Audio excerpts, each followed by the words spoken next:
지난주 사도신경 첫 시간 기억나세요? 정말로요?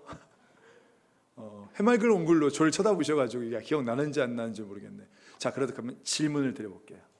자, 지난주에 사도신경은 무엇과 같다라고 했죠?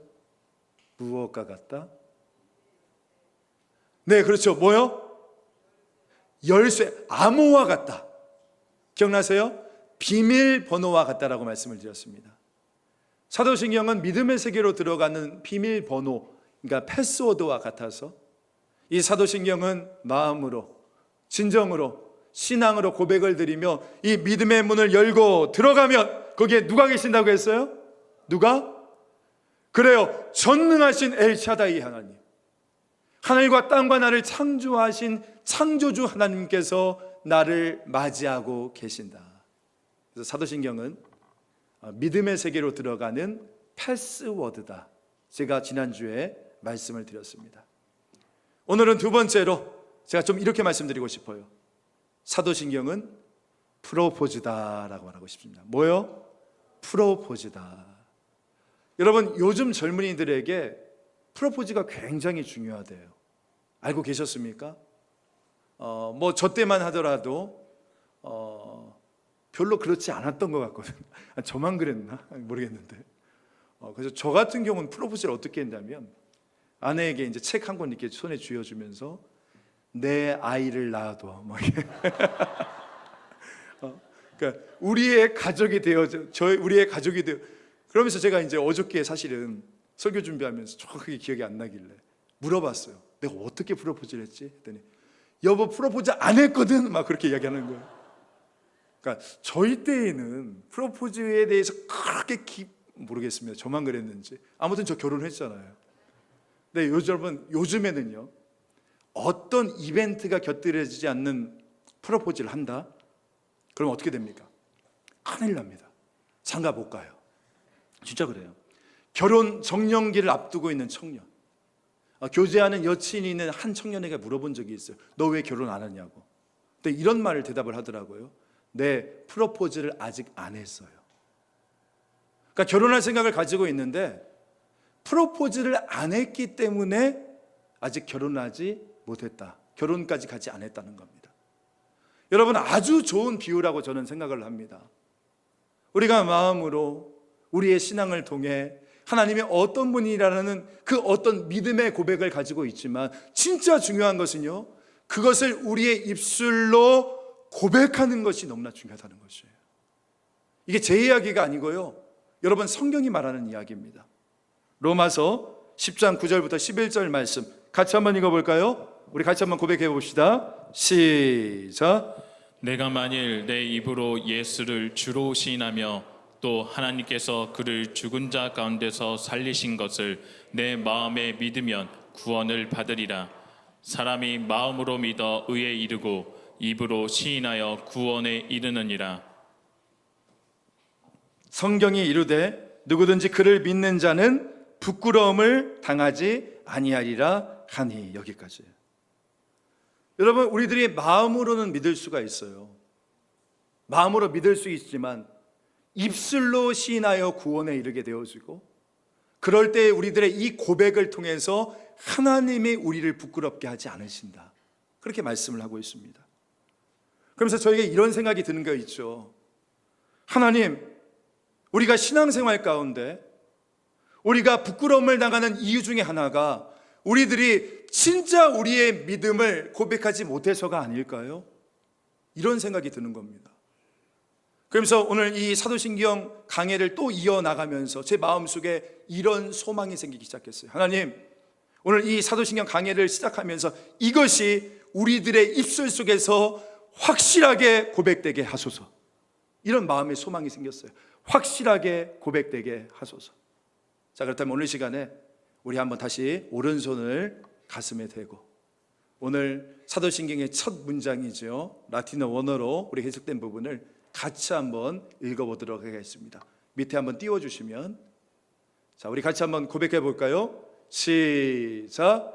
나는 믿습니다. 전능하신 하나님 아버지, 하늘과 땅을 창조하신 분을. 여러분 믿으십니까? 나는 믿습니다. 사도신경의 첫 시작은 나는 믿습니다로 시작이 되어줍니다. 영어로는 I believe고요. 근데 여러분, 이 사도신경의 원문이 라틴어로 기록되어져 있거든요. 그래서 라틴어로는 나는 믿습니다가 크레도라는 단어로 씁니다. 크레도. 이 크레도라는 말을 잠깐 간단하게 분석을 해보면 앞부분에 있는 크레라는 것은 우리의 심장을 말해요. 심장. 그러니까 heart, 심장을 이야기합니다. 도라는 것은 I give. 그러니까 무엇을 주다, 이런 뜻을 가지고 있어요. 그러니까 우리가 고백하잖아요. 크레도, 나는 믿습니다. 이 고백 속에는 무엇이 담겨져 있냐? I give my heart to you. 그러니까 내 심장을 당신께 드립니다. 이 엄청난 의미가 나는 믿습니다, 이 고백 가운데 담겨져 있는 것입니다. 그러니까 하나님에 대한 신앙의 고백이 하나님을 향한 전적인 헌신의 고백으로 드려지고 있는 것이에요.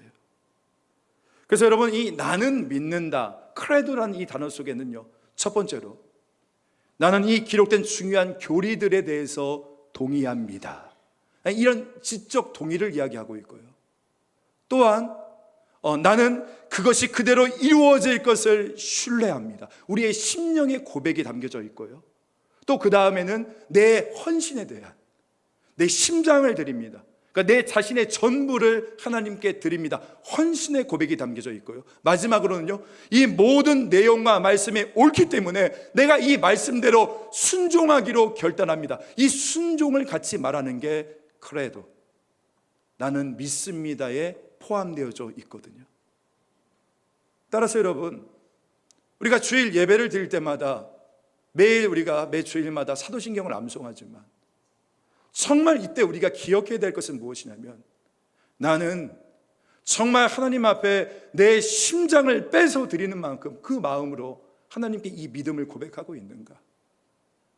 나는 이 말씀을 진정으로 믿고 이 말씀이 이루어질 것을 신뢰하며 이 말씀에 순종하는 마음으로 이 고백을 올려드리고 있는가? 여러분, 이것을 우리가 돌아봐야 되지 않겠습니까? 다시 한번 이 크레도라는 단어 속에 담겨져 있는 의미를 생각하며, 하나님, 제가 제 심장을 드리는 마음으로 이 고백을 드립니다 라고 고백하면, 여러분, 이 사도신경의 의미가 우리 안에서 다시금 살아나게 되어질 줄로 믿습니다. 오늘 사도신경의 두 번째 시간인데요, 오늘 설교의 제목입니다. 우리 같이 한번 읽어보도록 할까요? 시작. 나는 믿습니다.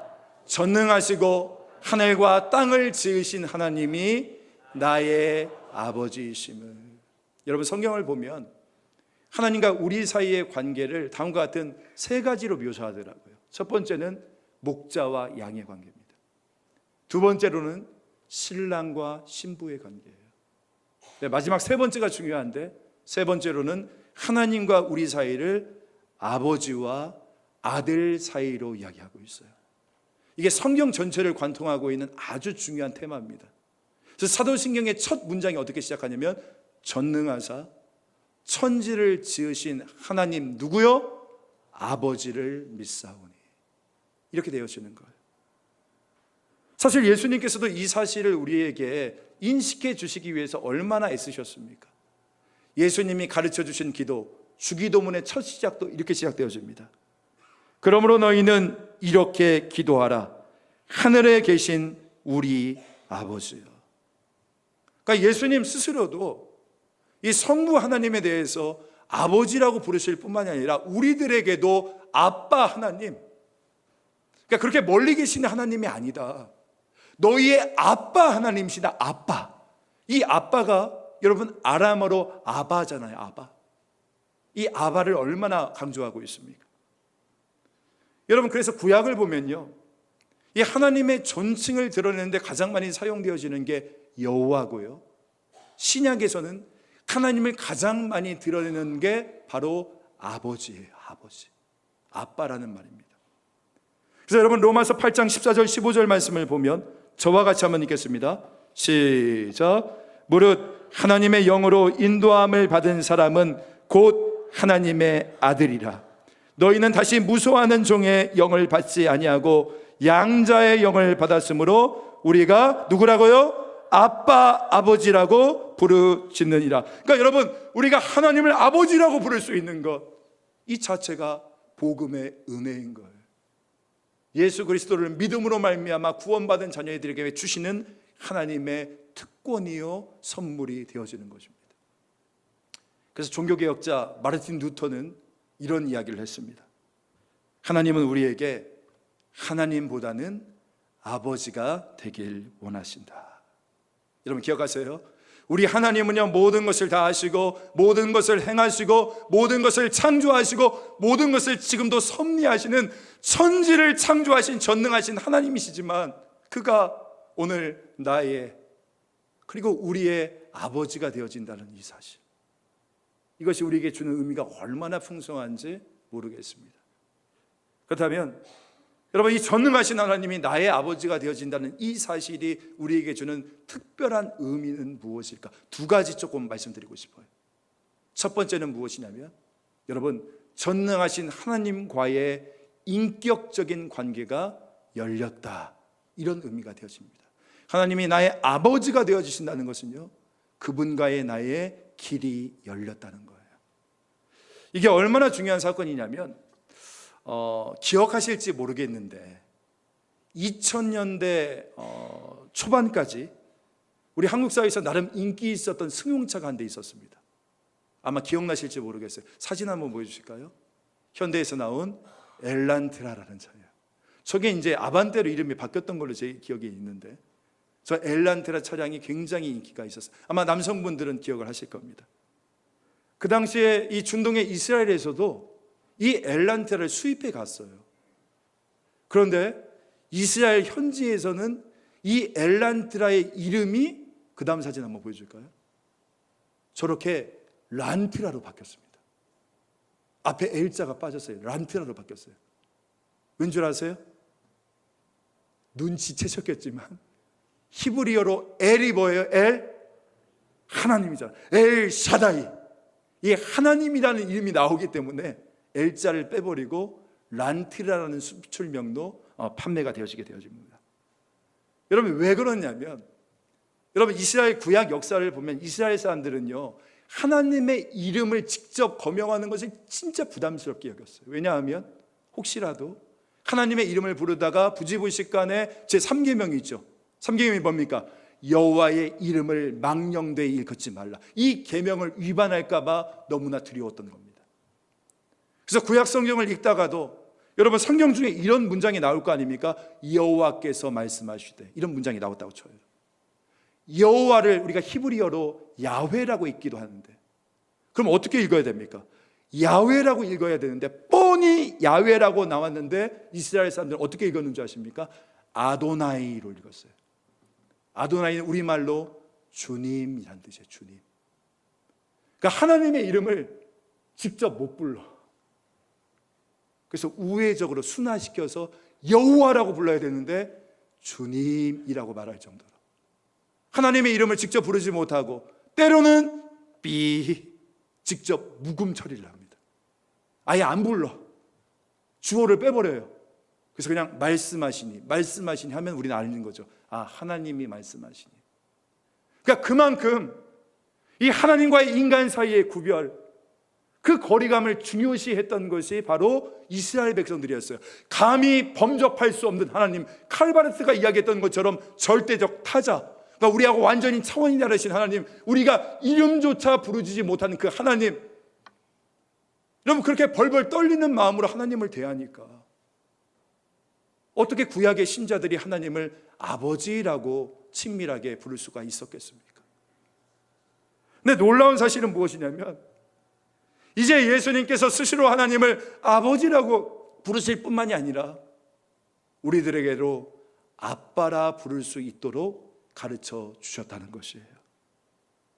그래서 주기도문의 첫 시작도, 그리고 오늘 이 사도신경의 첫 시작도 뭐예요? 아버지 하나님이 되어지는 겁니다. 사랑하는 성도 여러분, 기억하세요. 아무것도 아닌 것 같지만 명칭은요, 그 관계의 깊이를 드러냅니다. 예를 들어 볼까요? 저의 자녀들이 있어요. 두 자녀가 있는데 이 자녀들이 저를 향해서 아빠 하면서 하는 이야기는요, 제가 솔직히 제 목숨을 내어줄 것 같은 그런 자세로 제가 그 이야기를 듣습니다. 저희 아이들의 말이 뭐 탁월하거나 합리적이거나 고상해서가 아니에요. 왜 그렇죠? 그 이야기의 내용을 넘어서는 그 관계성, 이게 중요한 거거든요. 이해되시잖아요? 나는 아빠요, 내 자녀이기 때문에. 그래서 여러분, 중요한 것은 무엇이냐면 내가 무엇을 기도하느냐, 아니 내가 기도를 얼마나 유창히 기도하느냐가 중요한 게 아니에요. 여러분, 우리가 기도의 응답을 받았을 때를 생각해 보십시오. 내가 기도를 유창히 잘해서 하나님이 응답해 주셨습니까? 아니더라고요. 하나님이 나의 아버지가 되시기 때문에 나의 본능적인 부르짖음 가운데서도 하나님이 응답해 주셨던 것이지 않습니까? 여러분, 그래서 무엇을 이야기하느냐도 굉장히 중요한데 더 중요한 게 있다니까요. 누가 이야기를 하느냐, 이게 중요한 거예요. 따라서 전능하고 창조주 되시는 하나님께서, 이 하늘의 하나님이 나의 아버지가 되어준다는 사실, 이게 우리에게 의미하는 것이 무엇입니까? 그것은 바로 우리가 정말 아무런 두려움도 없이, 아무 거리낌도 없이 언제든지 그분을 만나러 갈 수 있다는 것을 우리에게 이야기해 주는 거예요. 그 멀리 계셨던 하나님, 그 구약에 이름조차 부르지 못했던 하나님, 여러분 예전에 성경 필사할 때요, 야훼, 그러니까 엘로힘, 여호와 하나님의 이름이 나와요. 엘로힘 이름이 딱 나오면 성경 필사가들이 어떻게 했습니까? 한자 적고 옷을 갈아입었어요. 여기에 여호와 하나님 엘로힘 이름이 나오면. 그리고 또 야훼 이름이 나오면 어떻게 했습니까? 옷만 갈아입은 게 아니라 그 한자 적을 때마다 목욕을 했어요. 그만큼 그 거룩하신 하나님인데, 그 하나님을 나의 아버지라고 부를 수 있다는 것은, 여러분, 그분께 언제든지 나갈 수 있는 길이 열렸다는 거예요. 2층 제가 있는 목양실에 노크도 하지 않고 문을 뻥뻥 열면서 들어오는 딱 두 놈이 있어요. 딱 두 놈. 두 빌런이 있어요. 누구냐? 제 아들과 딸이에요. 요즘에 제가 심장이 많이 약해져가지고 잘 놀라는데, 아니 이거 막 노크도 하지 않고 문을 빵빵 열고 들어와. 막 놀래 죽겠어요 내가. 그리고 제 허락도 받지 않고 제가 이따 먹으려고 아껴두던 초코파이 막 지 마음대로 꺼내서 막 먹고, 그리고 아빠 더 먹을 거 없냐고 막 얼굴 하나 변하지 않고 막 저에게 요구하는 모습을 보면 막 신기해 죽겠어 막. 그리고 또 오히려 그렇게 하면 제가 더 미안해져요 차라리 막. 그래서 야, 아빠가 줄 게 없네, 오히려 저를 미안하게 한다니까요. 그런데 중요한 건 뭐냐면 그런 모습이 저를 기분 나쁘게 하지 않아요. 오히려 미소를 짓게 하죠. 왜 그렇죠? 단순합니다. 저의 자녀들이니까, 제 아이들이니까. 마찬가지로 천지를 창조하신 우리 하나님께서 우리의 아버지가 되신다는 것은요, 히브리서 4장 16절에 보면 이렇게 말합니다. 우리는 그의 긍휼하심을 받고 때를 따라 돕는 은혜를 얻기 위하여 은혜의 보좌로 담대히 나아갈 수 있는 것입니다. 믿으십니까? 아멘. 이게 자녀된 우리들의 특권이라는 것이에요. 거듭 말씀드리지만 여러분, 기도 응답은요, 부모의 자식 사랑의 원리에서 이해해 주셔야 돼요. 다시 한번 말씀드립니다. 우리 기도 응답 받았을 때 생각해 보면 내가 기도를 유창하게 잘해서 응답 받은 거 아니었어요. 하나님이 나의 아버지셨기 때문에 응답해 주셨던 거지 않습니까? 아무리 악한 악인 같은 이 인간이라 할지라도 자식이 생선을 달라고 하는데 뱀을 주겠냐고요. 하물며 우리 주님께서 말씀하시잖아요. 하물며 너희 하늘에 계신 아버지께서 너희보다 악하시겠느냐, 주님께서 말씀하십니다. 여러분, 무엇을 어떻게 기도하느냐보다 중요한 것은 누가 누구를 향해 기도하느냐가 되어지는 거예요. 설교를 준비하면서 황명한 씨의 나의 신앙 고백이라는 책을 읽게 되었습니다. 이 책에 보니까 수필인데 이런 에피소드가 하나가 나와 있어요. 여러분께 좀 소개해드리고 싶은데 한번 들어보십시오. 자식을 낳아 기르면서 정말 감격스러웠던 말 한마디가 있습니다. 아이가 어렸을 적 정말 크게 혼을 낸 적이 있었습니다. 아이에게 야단을 치고 저리 가라고 말한 뒤에 방문을 닫아버렸습니다. 잠시 후 아들 녀석은 저와 놀고 싶어서 자꾸 문을 두드렸습니다. 아들의 그런 마음을 알면서도 문을 열어주지 않았습니다. 그러자 조금 있다가 아들 녀석이 문을 팍팍 긁으면서 이렇게 말하는 게 아니겠습니까? 아빠, 저 아들이에요. 그 말을 듣는 순간 너무 감격스러웠습니다. 그래서 문을 활짝 열고 아들을 꼭 안아주었습니다. 그래, 내가 네 아빠지. 더 뭐가 필요하겠니? 오래전이지만 지금까지 그날의 기억이 생생합니다. 이런 에피소드가 나오더라고요. 여러분은 지금 이 순간에 여러분의 자녀들로부터 어떤 이야기를 듣고 싶으세요? 엄마, 아빠, 저 아들이에요. 이 고백이 우리의 마음을 막 설레게 할 것 같아요. 근데 하나님도 마찬가지라는 거예요. 하나님, 저 하나님 아들, 하나님 딸이에요. 오늘 이 자리에 하나님 앞에 나왔어요. 이럴 때 우리 하나님께서 그런 우리들의 그 음성에 얼마나 기뻐하실까, 이런 생각이 드는 거예요. 그래서 여러분, 내가 하나님의 자녀임을 고백하는 것이 뭐냐? 이게 결국은 하나님을 영화롭게 하는 것입니다. 하나님께서 우리에게 그것을 듣고 싶어요. 그래, 네가 나를 진짜 아버지로 믿고 있구나. 내가 너의 창조주임과 동시에 너의 아버지됨을 네가 그렇게 여기고 있구나. 그래서 우리를 기뻐 받아주시고 우리와 함께 해주실 거예요. 하나님 아버지라는 찬양이 있습니다. 이렇게 시작되는 찬양인데 가사가 이래요. 하나님, 제겐 참 두려운 게 많습니다. 잘 모르는 것도 너무 많습니다. 부끄러운 일은 헤아릴 수도 없고 지치고 힘든 때에도 그때도 의연한 척 해야 될 때도 있습니다. 이렇게 자신의 연약함을 고백하면서 시작되는 찬양이거든요. 그런데 이 찬양의 포인트는 뭐냐면 자기의 연약함을 고백하는 것으로만 끝나지 않아요. 자기의 연약함을 이렇게 고백한 다음에 그 다음 가사를 한번 보면 이렇게 나옵니다. 그래도 하나님 아버지, 하나님을 아버지라 부를 수 있어서 난 참 좋습니다. 오 나의 하나님 아버지, 하나님을 아버지라 부를 수 있어서 난 참 다행입니다.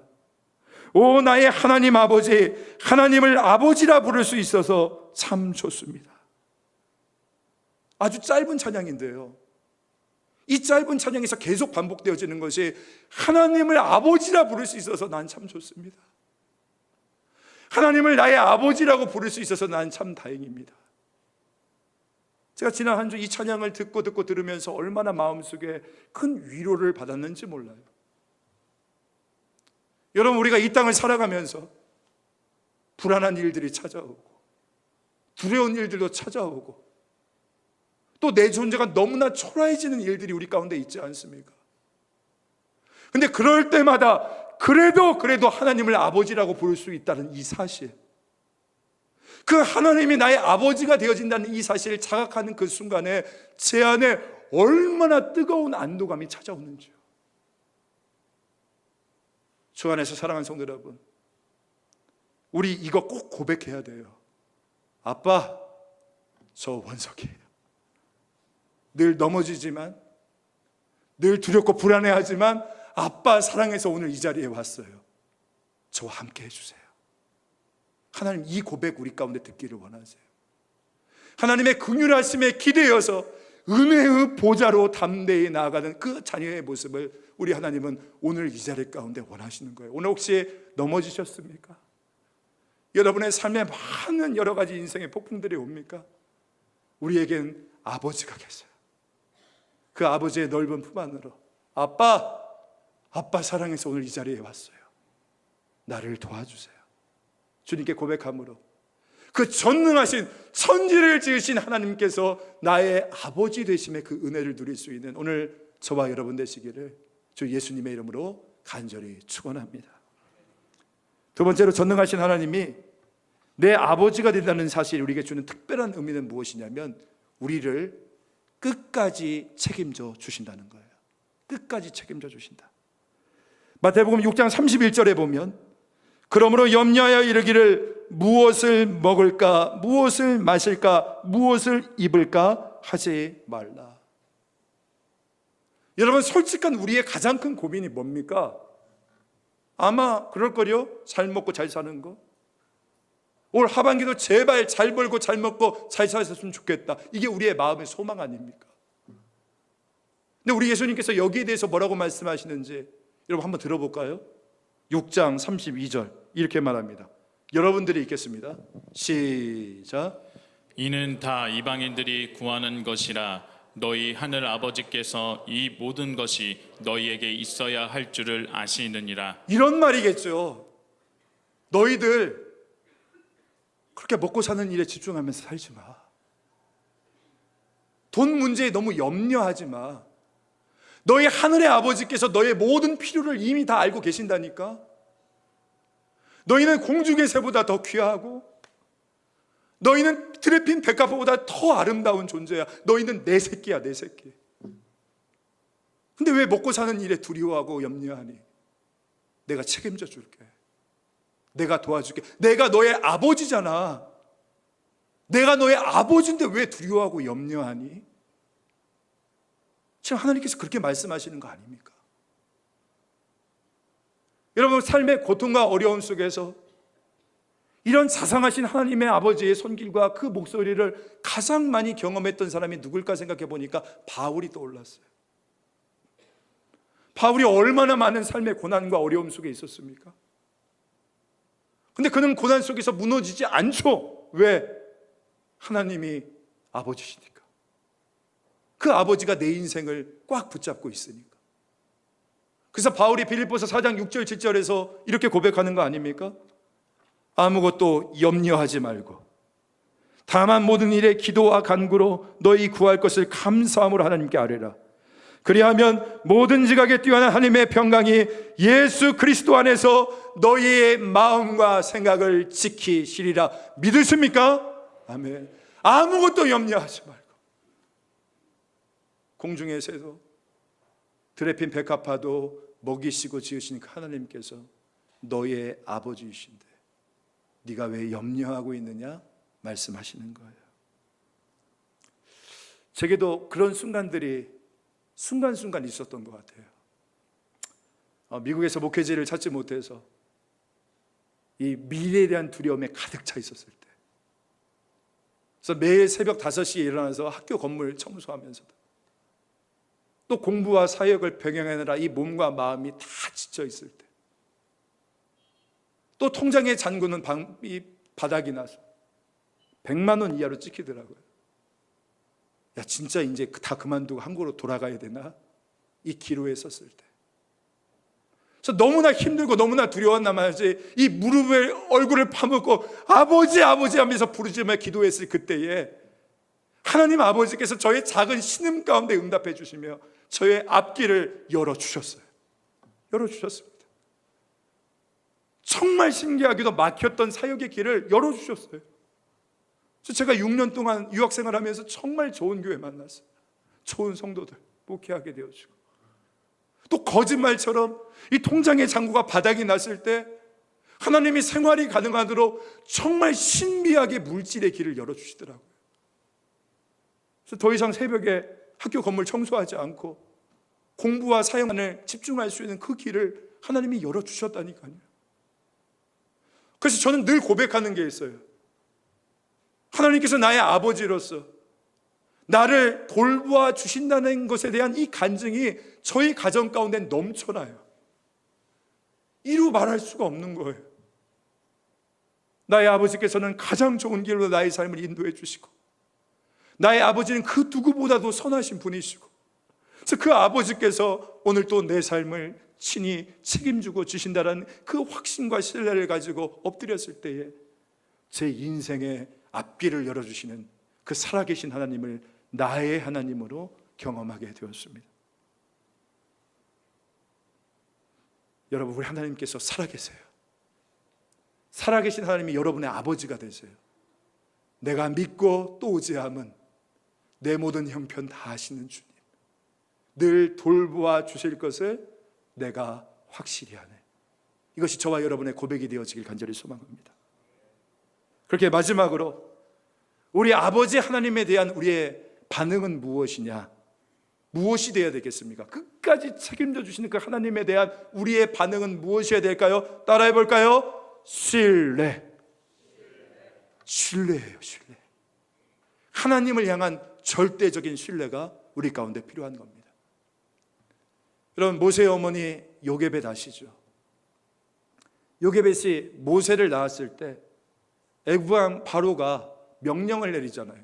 히브리인들 중에 아이들 중에 사내 아이는 다 죽여라. 그 명령을 내립니다. 아마 모성애를 가지신 우리 어머니들께서는 이때 요게벳의 마음을 다 아실 거예요. 눈에 넣어도 아프지 않은 아들을 죽여야 되는 그 상황. 그래서 어떻게든 석 달 동안 이 모세를 숨기잖아요. 근데 결국 어떻게 되어집니까? 출애굽기 2장 2절. 그 여자가 임신하여 아들을 낳으니 그가 잘생긴 것을 보고 석 달 동안 그를 숨겼으나 어떻게 됐대요? 3절에 보니까 더 숨길 수 없게 되매. 이게 우리의 고민 아닙니까? 이때 요게벳의 마음이 어떠했을까? 찬양 중에 요게벳의 노래라는 찬양을 보면 이때 요게벳의 그 마음을 정말 고스란히 담고 있더라고요. 작은 갈대 상자, 물이 새지 않도록 역청과 나무진을 칠하네. 어떤 마음이었을까? 그녀의 두 눈에 눈물이 흐르고 흘러 동그란 눈으로 엄마를 보고 있는 아이와 입을 맞추고 상자를 덮고 강가에 띄우며 간절히 기도했겠지. 정처 없이 강물에 흔들흔들 내려가는 그 상자를 보며 눈을 감아도 보이는 아이와 눈을 맞추며 주저없이 눈물을 흘렸겠지. 제가 이 대목에서 이 엄마의 마음이 너무나 느껴져서 가슴이 울컥했는데, 근데 그 다음 가사를 보면 이렇게 말합니다. 이 엄마가, 이 요게벳이 석 달밖에 안 난 이 갓난 아이를 강물에 띄워 보내면서 이렇게 믿음의 고백을 하더라고요. 너의 삶의 참 주인, 너의 참 부모이신 하나님, 그의 손에 너를 맡긴다. 너의 삶의 참 주인, 너를 이끄시는 주 하나님, 그 손에 너의 삶을 드린다. 이걸 묵상해 보면서 이런 생각이 드는 거예요. 여러분, 우리 인생은요, 우리가 지킨다라고 해서 지켜지는 게 아니잖아요. 오늘 요게벳이 그거 아니에요? 어떻게든 모세를 자기가 지키려고 했는데 못 지켜요. 그게 우리 인간이라고 해요, 인간. 그러면서 하나님께 이런 고백이 되겠어요. 하나님, 내가 지키고 싶은 거, 내 마음속에 이 모든 거, 이제는 이 믿음의 갈대 상자 가운데 넣어 내 삶의 참 주인 되시고 내 삶의 참된 부모 되시는 하나님 앞에 보내드리겠으니 하나님 아버지, 그것을 꼭 지켜주시기를 원합니다. 이 신뢰가 제 안에서 터져 나오더라고요. 여러분, 여러분이 너무나 소중히 여기는 그것, 근데 3절에 나오듯이 더 숨길 수 없게 되매, 이게 우리 인생이에요. 우리 인간 아닙니까? 여러분의 자녀 여러분이 지킬 수 있어요? 여러분이 손에 쥐고 있는 그것 여러분이 지켜나갈 수 있습니까? 없어요. 우리는 할 수 없다는 거예요. 그러니까 빨리 이 사실을 자각하고 하나님에 대한 절대적인 신뢰, 나는 내 스스로는 이것을 지킬 수 없다, 내가 이것을 애쓰고 힘써도 몸부림쳐도 지킬 수 없다는 것을 깨닫고, 여러분 기억하세요. 이때 사도신경의 비밀번호를 눌러가지고 믿음의 세계의 문을 들고 열어가면, 그리고 여러분이 프로포즈처럼 여러분의 입술로 전능하신 하나님이 나의 아버지 되심을 시인하고 고백하면, 저는 믿습니다. 이 소중한 것을 지켜주시는 아버지가 계신다는 것, 이 아버지를 향한 신뢰의 회복이 저와 여러분 모두를 살아나게 하는 결정적인 비결이 되어진다는 것, 이것을 고백하고 나아갈 수 있는 저와 여러분 되어지기를 간절히 소망합니다. 마지막으로 우리 다시 한번 오른손을 들고 크레도, 우리 마음의 심장에 손을 대고 주님께 이렇게 두 문장 같이 고백하면서 오늘 설교를 좀 마무리하고 싶습니다. 이렇게 한번 고백합시다. 우리 시작. 나는 믿습니다. 전능하시고 하늘과 땅을 지으신 하나님이 나의 아버지이심을, 그리고 그 아버지께 내 삶을 맡깁니다. 아멘입니까? 내 삶의 주인 되시고 참 부모 되신 하나님께 나의 삶을 맡길 수 있는 신뢰하는 저와 여러분 되시기를 주 예수님의 이름으로 간절히 축원합니다.